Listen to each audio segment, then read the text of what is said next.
Rita Panahi, Mark Latham, Troy Bramston are here. Rita, what about this Islamophobia nonsense being pushed by the Imams Council, basically saying that Sonia Kruger, when she goes on television and she says that perhaps we should pause immigration from Islamic countries, whether you agree or disagree with that idea, that act in and of itself should be illegal, that blasphemy laws are something that we should effectively bring into the country.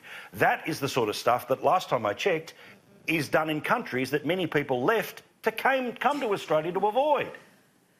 Absolutely. I mean, it is a blasphemy law of sorts to bring in these sort of measures. It is absolutely outrageous to even suggest it. Now, what Sonia Kruger said, I've written a number of pieces explaining why I don't believe in blanket bans in immigration, like banning all Muslims or banning people from a particular country. So personally, I'm against it, for the record. But consecutive polls have shown that around 1 in 2 Australians actually back that position. 1 in 2 who are willing to tell pollsters we support a ban in Muslim migration. So her opinion isn't some fringe opinion that it needs to be shunned and called out and taken to tribunals and now banned by law. It is actually a mainstream opinion. And if we don't discuss these issues, if we don't have open debate, then they will take hold even more. I mean, I just find this approach so idiotic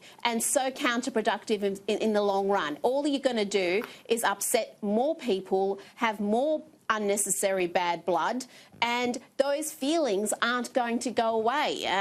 And the last thing we want, I escaped an Islamist country where you get locked up for blasphemy or if you renounce your religion. And the last thing I want to see is us introducing these sort of laws where people are going to be scared to criticise religion. No religion is above criticism. You should be able to mock any religion, criticise it, lampoon it, whatever you like, without fearing that you're going to be dragged before a tribunal, fined, or have some conviction recorded against you. Well, this is the thing. If we're going to introduce laws where basically you can't criticise a law, you can't criticise a religion, well, tell you what, your mate KK, who will eventually fail her way up to Labor leader, Prime Minister, Governor-General and then the Queen.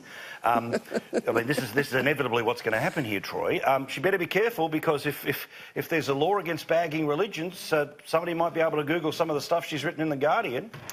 Yeah, well, that's right. I mean, we need to guard against anyone who wants to dismantle freedom of speech in this country. I mean, this is what this country, in many ways, has been able to cherish, and not a lot of others have been able to. Yes, of course, we need laws that make sure there's no discrimination on the basis of age or gender or disability or race, but that does not mean that we need to stop people being able to voice their opinions. Now, I've always supported, and I've said on this show hundreds and hundreds of times, it's important to let people have their opinion heard, even if they're wrong. And I will defend their right to be wrong, rather than have them not say it in the first place. But having said that, we also need to make sure that we don't allow people to incite violence or hatred or intimidate someone or vilify someone. But that's at the margins of this debate. And too often people try to make that the centre of this debate when it's not.